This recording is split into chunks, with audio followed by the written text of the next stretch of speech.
et bienvenue sur Radio Djena pour votre magazine sportif, le Mag des Sports. Nous parlons de la première journée de la D1 togolaise de football lancée ce 3 avril 2021 à Sokodé. Asko de Kara ouvre correctement sa saison avec une victoire devant Sarah FC de Bafilo, 2-0. Invité dans ce studio, Latif Yoroma de djenasport.tg et Miroir Info, reporter également à Sport FM, Lomé. Latif, bonjour. Bonjour Edwige, bonjour à tous ceux qui sont branchés. Nous aurons également tout à l'heure nos confrères de l'intérieur du pays pour nous faire part de ce qui s'est passé, on va dire, à Sokodé et à Kara. Le Mag des Sports, c'est parti.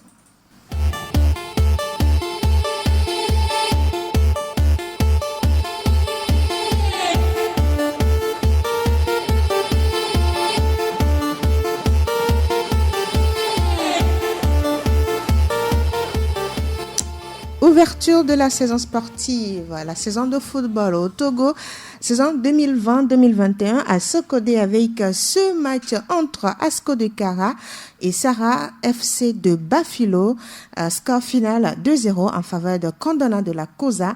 Latif Romain, on va dire que les jaunes et noirs de la Kosa ouvrent leur saison sur une belle lancée. Oui, souvent c'est compliqué de gérer l'entame de saison ou bien des saisons, surtout lorsqu'on est l'équipe en vue. À ce qu'on remet sa couronne en jeu, ça suppose que c'est quand même l'ennemi commun des autres équipes qui vont forcément chercher à ravir cette couronne-là. Et donc il y a également la pression du champion qui est là, mais Asko a su quand même, puisqu'un match, vous savez, ce n'est pas 70 minutes, ce n'est pas non plus 80 minutes. Ouais. Un match, c'est 90 minutes plus le temps additionnel.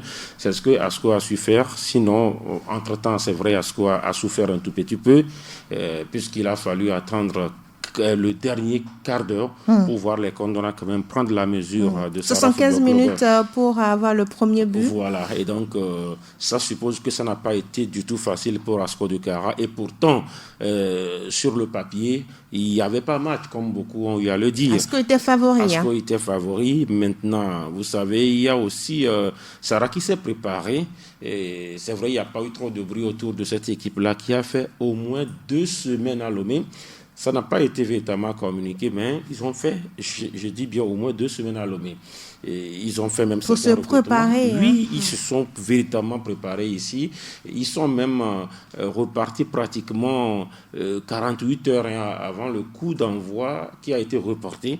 Et donc, cette équipe, quoi qu'on dise, s'était aussi préparée. Malheureusement, entre Sarah et Asko, il y avait décalage parce que le collectif peut répondre au niveau de Sarah, mais l'individualité au niveau d'Asko, à un moment donné, a su faire la différence. Et ce sont les anciens, si je peux le dire, d'Asko. Lorsque vous prenez Ouattara Moutalibou, il fait partie quand même de ceux qui ont mené cette équipe-là vers le sac, et puis le capitaine Jacques Marouf. Voilà, 2-0, victoire logique, même si voilà, le comportement quand même de Sarah démontre que cette équipe-là aussi peut quand même avoir des arguments dans ce championnat. Alors, vous avez parlé tout à l'heure de Ouattara Moutalibou qui a ouvert le score pour Asko de Kara. C'était on va dire, l'homme du match de cette rencontre entre Asko et Sarah. Oui, vous savez, dans toutes les compétitions, on parle toujours du premier buteur de la compétition. Et c'est l'histoire, quoi. C'est lui qui a marqué le premier but de la saison 2020-2021.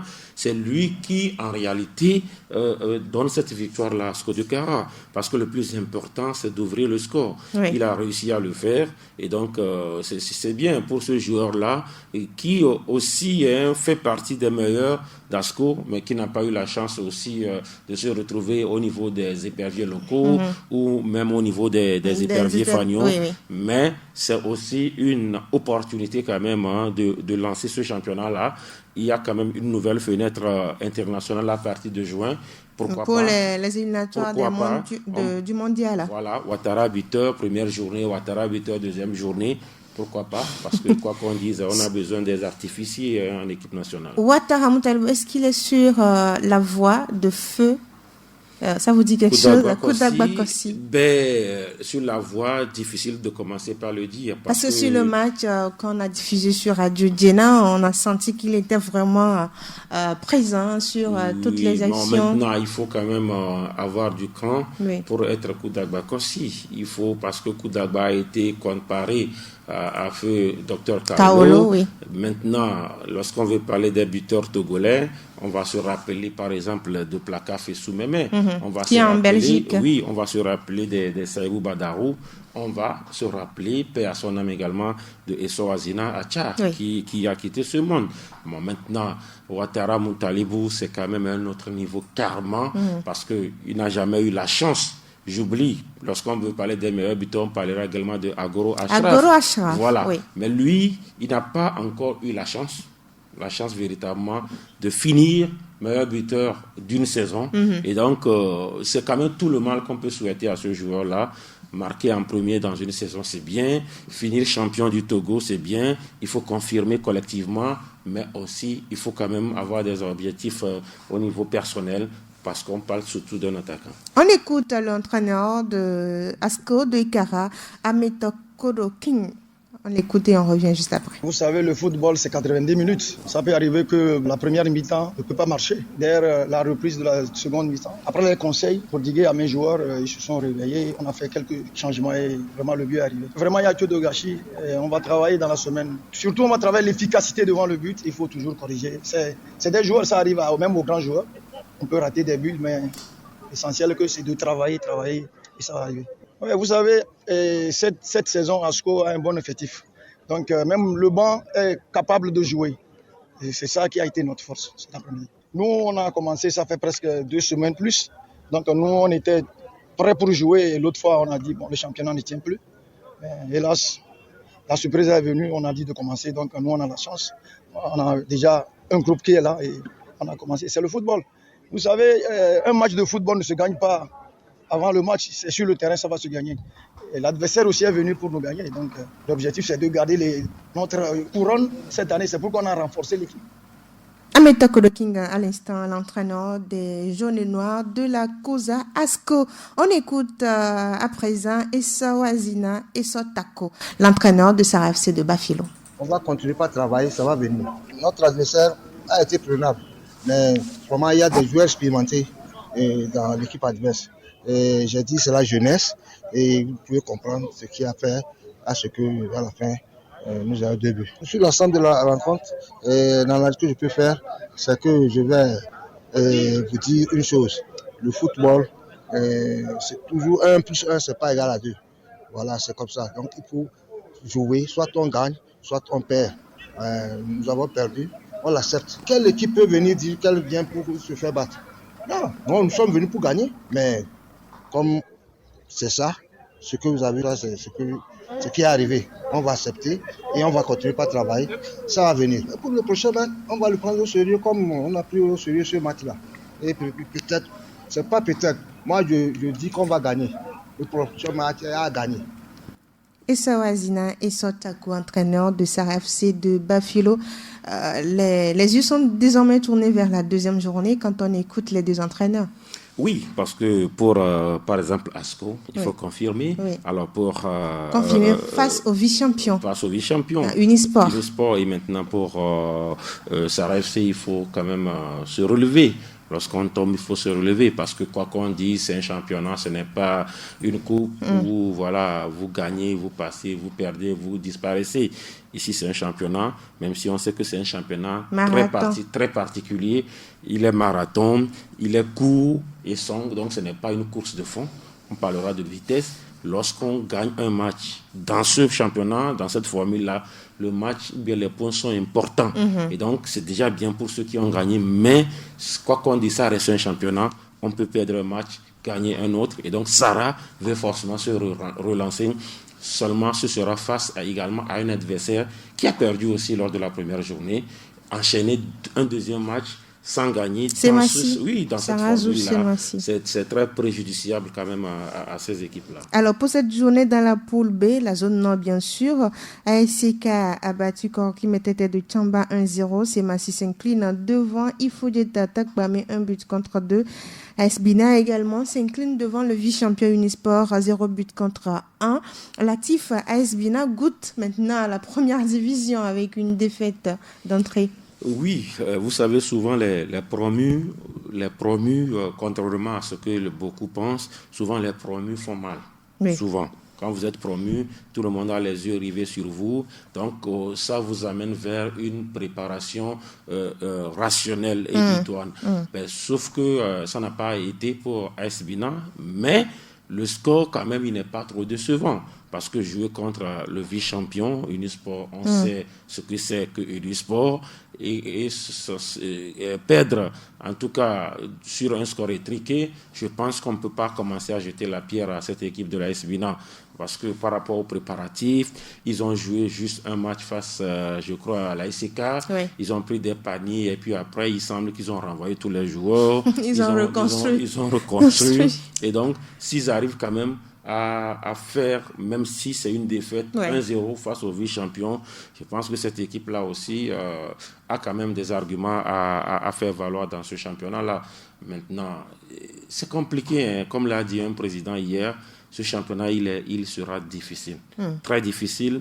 Tout de suite, vous êtes au sommet, tout de suite... vous êtes relégué si vous ne savez pas. Et donc, sincèrement, il faudrait que les équipes, parce qu'on aura peut-être dans l'évolution de l'émission à le dire, sincèrement, je n'aimerais pas être à la place d'un coach ou bien d'un président, parce que ce sera très compliqué ce championnat-là. Ça va, tout à fait. Et on prend le deuxième promis, c'est l'entente 2 de Lomé. Nous revenons dans la zone sud.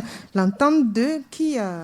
je vais dire, s'éclate en fait, qui s'éclate devant son adversaire Ange de Notien, 4-0, Latif. Vous savez, c'est un score qui ne me surprend pas. On parle quand même de l'entente 2. Écoutez, l'entente 2 revient de la D2, mais lorsqu'on met en opposition l'entente 2 et Ange de Notien, et vous savez, beaucoup connaissent ce qu'on appelle l'entente 2. Oui. Et je ne dis pas que seulement quelques Togolais connaissent Ange. Ange a été champion du Togo, on le sait. Mais l'histoire quand même des deux formations parle en faveur de l'entente 2. Et maintenant, cette équipe de l'entente 2, j'ai parlé des promis souvent. Les promis se préparent mieux. Oui. L'entente 2 s'est mieux préparée. Ils étaient toujours en regroupement. L'effectif est resté. Il y a eu juste quelques changements. On a parlé beaucoup plus de l'ASK qui a gardé son ossature. C'est la même chose pour l'entente 2 qui a réussi à garder 90% de son effectif, qui a réussi quand même à faire quelques recrutements pour lorsqu'on a des Souza savants dans cette équipe-là. Mais écoutez, ça suppose que ça a été un recrutement sérieux. Il y a eu juste quelques joueurs qui sont arrivés, mais ce sont des joueurs valeureux qui sont arrivés pour quand même apporter du mieux à cette équipe-là, qui retrouve l'élite avec un entraîneur qui connaît quand même ce qu'il fait. Je vais parler de Maurice Nossoudien. Maintenant, en face, il y a une équipe qui bégaye. Je veux parler des Anges de Notien. Depuis 2 saisons, c'est une équipe qui tâtonne, qui n'a pas véritablement de repères par rapport à son staff dirigeant. Il y a un bureau de transition qui est là. Il y a un président, Jovakbon, qui se démerde seul, parce que voilà, l'autorité n'arrive pas véritablement à l'aider, alors que lorsque vous faites des recoupements, il fallait qu'il soit devant pour que voilà, tous les fils soient derrière. Lui. Mais depuis là, il est le seul qui se démerde. Et là, on n'a pas eu véritablement d'informations sur les préparatifs des Anges de Notien. Et ça se confirme au niveau du Marquois. Au premier match, ils prennent de l'eau 4-0 face à l'entente 2. Je ne sais pas combien ils prendront face à la SOTR. Je ne sais pas combien ils vont prendre face à Lito et à Estroport. Alors, on va dire que les Anges de Notien, ce projet-là, quand les anciens dirigeants étaient arrivés, c'était un projet rêveur, on va dire. Mais finalement, qu'est-ce que ça devient? Vous avez parlé des inquiétudes, on ne sait pas. Aujourd'hui, tout le monde délaisse, en fait, les Anges de Notian. Il y a eu même ce lancement de construction de terrain du stade de Notian. Le chantier qui n'avance même pas. Le projet Ange de Notian devient quoi en fait? Ange devient quoi? C'est compliqué parce que, écoutez, nous savons qu'il y a des équipes identitaires. Lorsqu'on prend le participation. pays, il y a des équipes identitaires. Bikinti est un club identitaire. Fouadan qui est allé une équipe en D2. Identitaire. Fouadan également. Asco, une équipe identitaire. Semassi, Gomido, c'est des équipes identitaires. Quand on dit équipe identitaire, c'est que ces équipes-là, c'est-à-dire que ces équipes-là viennent avant le reste dans la localité. Maintenant, au niveau de Ngotien, est-ce que Ange vient avant le reste au niveau de la localité? La question, là, il faut se la poser. Maintenant, Ange de Ngotien était porté, vous avez dit, c'était un projet porté par un président, le jeune président, Éric Gagou. Et à l'époque, il était là, il mettait des sous, mais il y avait un gros bailleur derrière. Ouais. Voilà, un fils du milieu qui, selon nos informations, est du côté donc, du Gabon et qui, quand même, mettait de l'argent dedans. À un moment donné, le club a failli être un tout petit peu politisé, avec un tout petit peu une tendance... pour le côté droit, le pouvoir. On a vu la primature s'impliquer avec le Premier ministre d'alors, Classou, c'est l'homme Classou, mais selon la réalité, c'est que la primature s'est impliquée de non, ou bien le Premier ministre d'alors, c'est l'homme Classou, s'est impliqué de non. Il n'y a pas eu d'investissement. Il n'y a pas eu d'investissement, il n'y a pas eu d'accompagnement. Il y a eu, c'est vrai, ce chantier-là du terrain, mais qui n'avance pas. Lorsque vous passez par la nationale numéro 1, vous vous énervez. Le chantier n'avance pas. Pas du tout. On ne sait pas combien d'années ce terrain-là va mettre pour... Donc, tout cela, ça a joué sur l'équipe. Maintenant, il n'y a pas de moyens. Le président Jovakpo Mensah, lorsque vous vous approchez de lui, mais vous sentez qu'il y a un problème. Il est délaissé. Les joueurs, souvent, depuis 2 saisons, ne sont pas payés. Ou soit sont payés, mais ne sont pas payés à temps. Le joueur, il a besoin de manger avant d'aller sur un match. De donner un résultat. Mais lorsque vous attendez que le joueur joue avant de lui donner à manger, il va manger, mais sauf vous n'aurez pas le résultat. Et donc aujourd'hui, cette équipe-là est en souffrance. Et Ange fait partie quand même des candidats à la relégation. Il faut quand même avoir qui aime bien châtie bien. Voilà. Il faut qu'on commence à le leur dire. Il faut qu'ils se réveillent. Ils se réveillent véritablement. Je suis la voix de la D1, on va dire. AS OTR qui surprend Dito 2-0 au stade de Kégué. Oui, c'est un résultat qui a surpris. Personne ne sous-estime pas la SOTR. On sait qu'il y a eu un recrutement sérieux qui a été fait, mais 2-0 face à Dito, c'est quand même surprenant. Oui. Parce que le club de l'armée s'est aussi préparé. Oui. On a quand même eu dire que l'objectif, c'est de jouer le premier rôle. L'objectif, c'est d'aller chercher une place sur le continent. Et ici, pour aller chercher une place sur le continent, suppose de commencer à battre les adversaires directs. Parce que SOTR, c'est un adversaire direct pour le continent. Togo Port, c'est un adversaire direct pour le continent. Et là, lorsque vous perdez 2-0, parce que chaque candidat sur le continent va essayer de gagner les équipes moyennes. Mais là, dans la confrontation directe, c'est déjà mal parti pour le Dynamique togolais, sauf que ça reste un championnat. On peut perdre un match. Il y a encore 7 matchs pour l'aller. Il y a encore 7 matchs pour l'aller et 8 autres matchs. Et puisqu'il y aura 7, il y a encore 6 matchs plutôt. Ça fait 14 matchs par 14 journées, il y a encore 13 journées pour pouvoir se qualifier pour... Il y a 6 matchs pour l'aller. Voilà.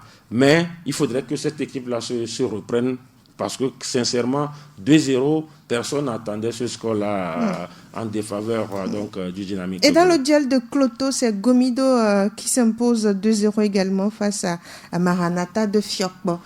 Oui, match que j'ai eu la chance quand même de suivre, ça de a été comment, ce duel?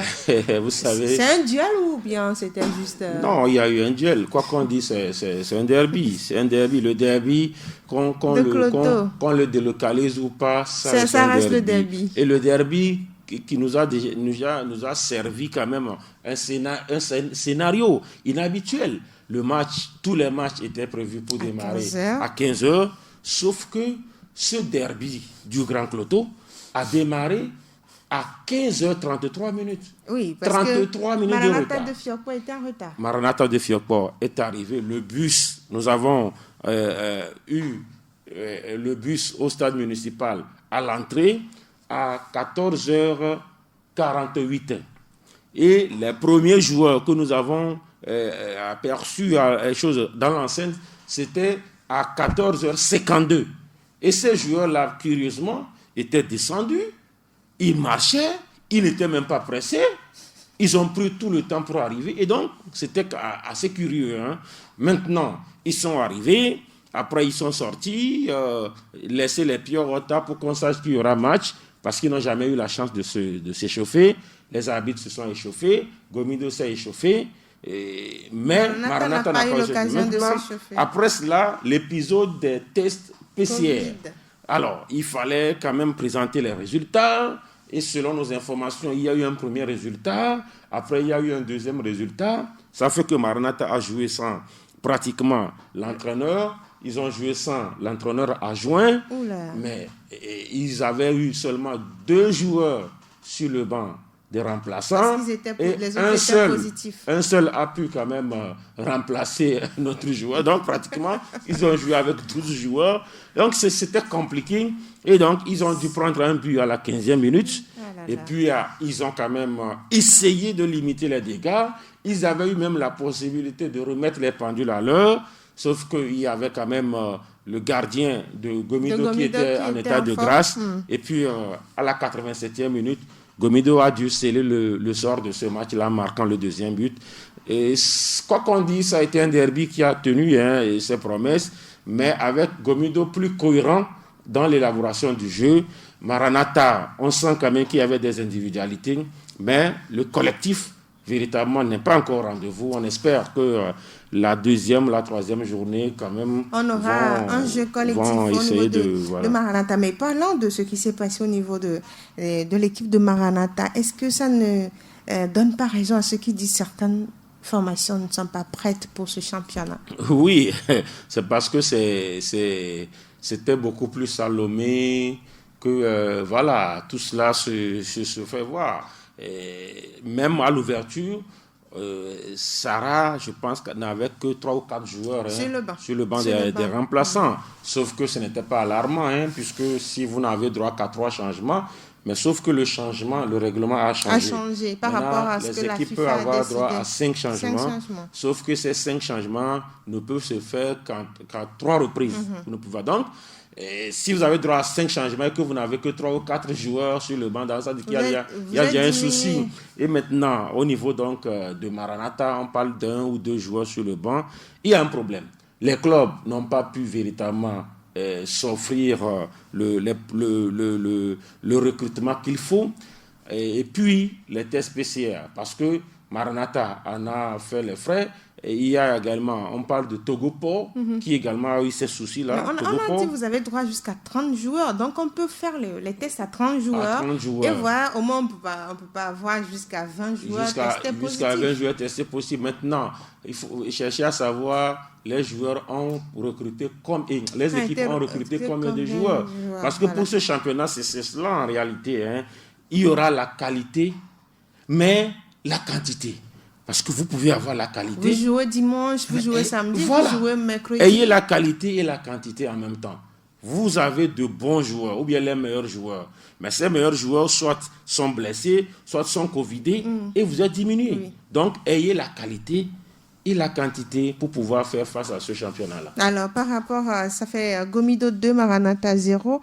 Et il y a ce dernier match dans la zone sud, AS Togopo, qui domine Boulé sous des lacs. 1-0. Là également, je crois que Maranatha Togopo n'a pas eu l'après-midi facile.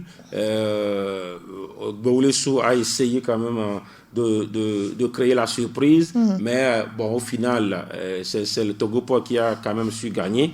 1-0, quand on dit 1-0, c'est étriqué, avec un nouvel entraîneur au niveau de Boulé-Sou, Amadou Boukari, alors que le public s'attendait à voir Yerima Nasser sur le banc, mais plutôt c'est Yerima Nasser qui était l'adjoint, Amadou Boukari. Nous espérons que les prochaines journées seront mieux organisées au niveau donc des requins Maldanejo. Mais pour l'instant, les équipes qui veulent quand même jouer les premiers rôles, pour l'instant, à part Dito dans la poule A, quand même, les autres équipes ont répondu. Togopor, ASO, TR, Gomido, ces équipes-là ont répondu, sans oublier bien sûr l'équipe qui pourrait jouer les troubles faits. Je vais parler quand même de l'Entente. L'Entente 2 qui a gagné 4-0. Alors, au vu de tous ces matchs, aujourd'hui, on va dire qu'il y a des forces déjà qui se dégagent.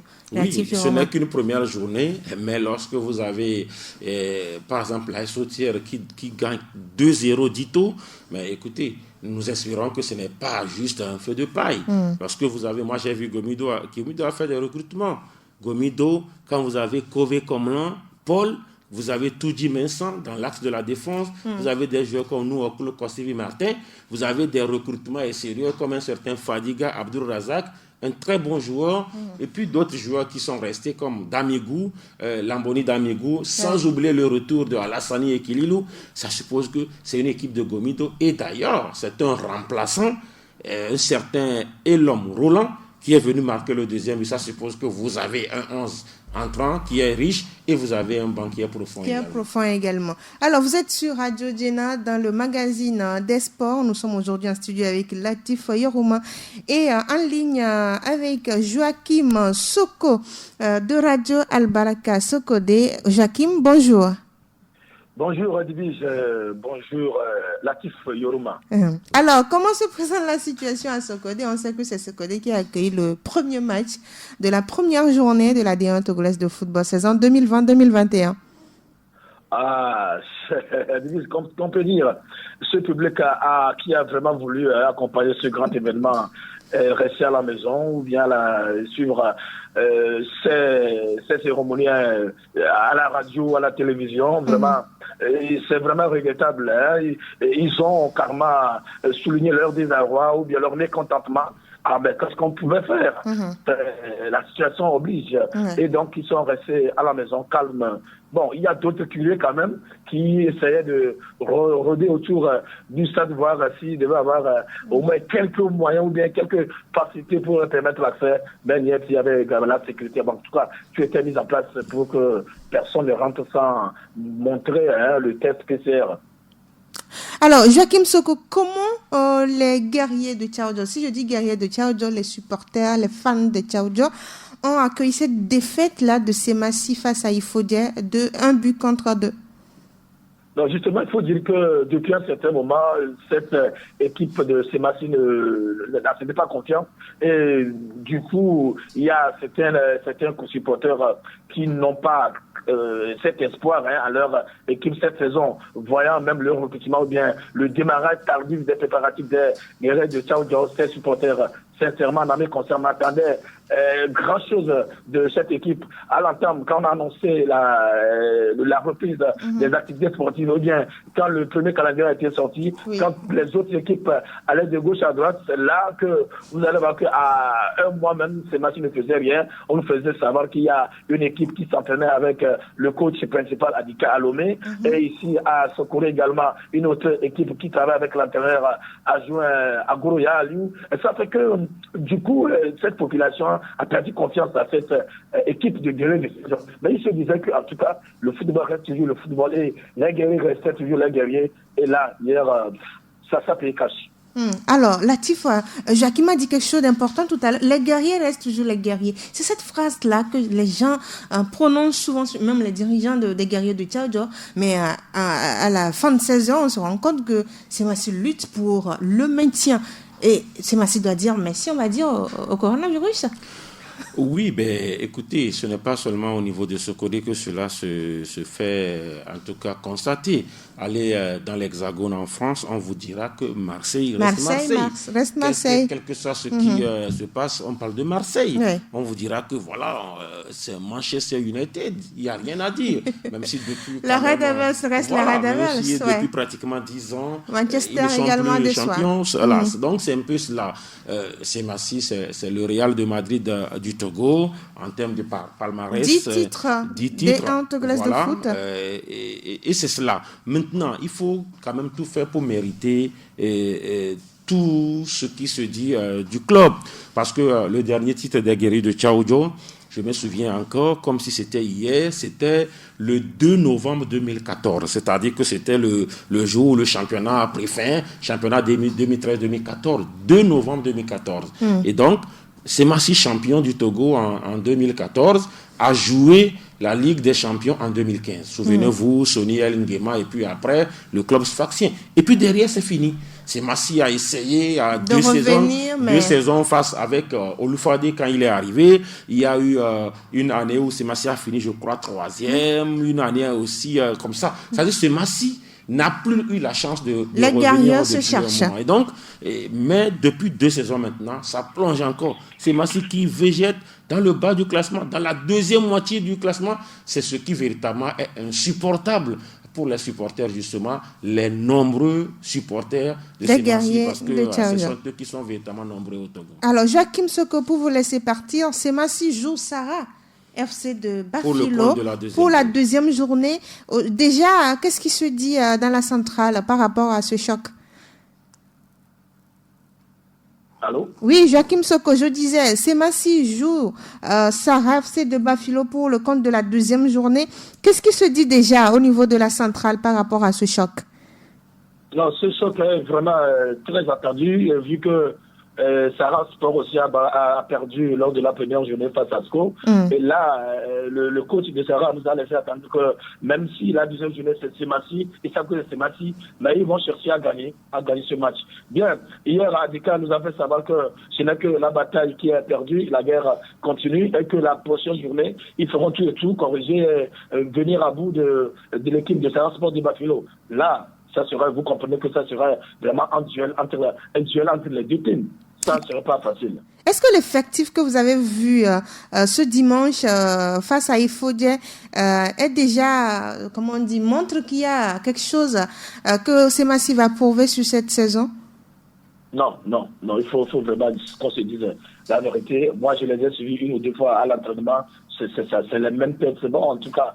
Et aujourd'hui, Semassi a des joueurs que des noms. Il faut avoir le courage de le dire. Si vous voyez par exemple Ali Baba, c'est ça, c'est vraiment Djobo Hamza qui a fait ses matchs en tout temps. Il est retourné du côté de Asco du Cara, il est revenu cette saison. C'est des joueurs de nom. Il n'y a plus cette capacité d'avancer ou bien les gens qui étaient pas dans le passé. Donc quand on parle de, comment l'appelle-t-on, des joueurs de ce match aujourd'hui, c'est des joueurs de nom seulement. Il n'y a rien, grand-chose à donner. Sincèrement, il faut réfléchir. Si les guerriers veulent jouer encore les premiers rôles comme les années passées, il faut vraiment revoir l'effectif et essayer de rajeunir l'équipe. Alors, recasser tout. Merci beaucoup, Joachim Soko. Je vous en prie et bonne émission. Merci à vous et à très bientôt. Alors, Latif Joachim Soko a dit quelque chose tout à l'heure d'important. Aujourd'hui, Semassi de Sokodé n'a pas le statut nécessaire pour pouvoir jouer les premiers rôles, comme on a vu lorsqu'ils ont gagné ces 10 titres-là. Mais comment faire pour reconstruire? Est-ce qu'il faut tout casser et reprendre à zéro au niveau des guerriers? Vous avez dit reconstruire. Ça suppose qu'il y avait déjà une construction. Et quand il y a une construction qu'il faut reconstruire, ça suppose qu'il faut casser. Maintenant, il faut casser jusqu'à quel niveau? Est-ce qu'il faut casser, il faut reprendre jusqu'à la fondation? Est-ce qu'il faut peut-être laisser le premier niveau au niveau du mur? C'est la question qu'il faut se poser. Mais lorsque vous voyez un peu l'effectif de Semassi aujourd'hui, moi j'ai envie de dire qu'il faut tout recasser. Il faut tout recasser parce qu'un effectif peut quand même, lorsqu'on le recasse ou bien on le casse, on peut avoir peut-être 2, 3 ou 4 joueurs qu'on peut récupérer. Et le reste, franchement, parce que c'est quelle équipe ça qui ne propose pas c'est-à-dire des recrues de nom, c'est-à-dire qu'on dit pour cette saison 2019-2020, voilà 1 ou 2 joueurs que Semassi a recrutés, de nouvelles têtes. Ou bien pour cette saison 2020-2021, voilà, Semassi n'a pas pu véritablement présenter ne serait-ce qu'un joueur comme ça, que voilà. C'est des joueurs qui sont partis, qui sont revenus, qui sont été renvoyés dans ou bien qui club, ce n'est pas possible. Et même on dirait que les dirigeants même ont du mal à présenter ces joueurs-là comme étant de nouvelles recrues. Oui, parce que finalement... Les anciens nouveaux joueurs. Oui, mais écoutez, c'est des gens qui vont, qui reviennent, qui vont... Non, mais lorsque vous prenez l'équipe nationale locale, les éperviers à prime, dites-moi un seul joueur local, épervier local, qui joue au niveau de Semassi. Je peux me tromper. Non, aujourd'hui, je dirais aucun. Il n'y en a pas. Aucun. Maintenant... Alors que c'est le club le plus titré. Mais on parle de 10 titres. Écoutez, au niveau du championnat, après Semassi en D1, il n'y a pas encore un club qui a 8 titres. Hein.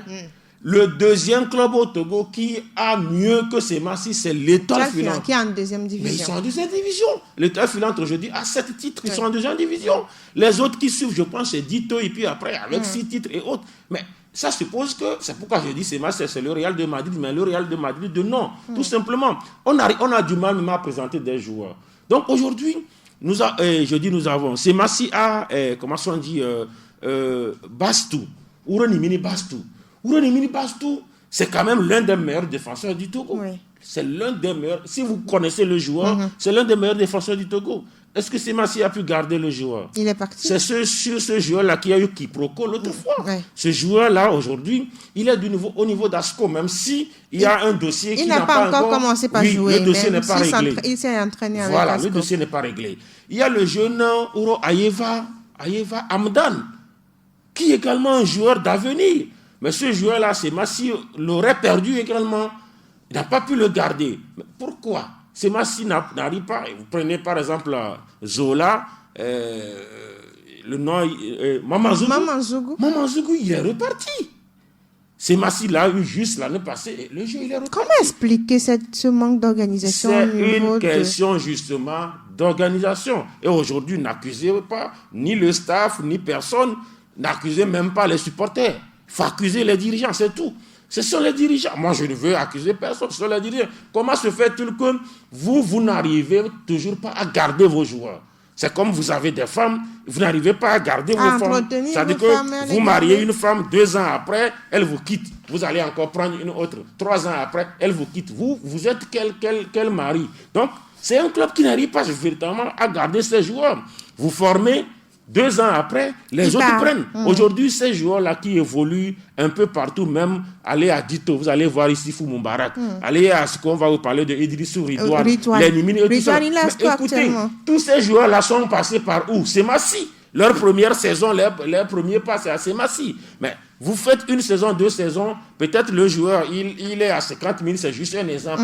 Il devient important, vous n'êtes pas capable peut-être de revoir son contrat. Vous n'êtes pas capable, par exemple, dans un moment où il n'y a pas de championnat, de garder le joueur en essayant de l'entretenir. Ce sont les autres qui vont le faire. Et aujourd'hui, voilà, Semassi vit cela à ses dépens.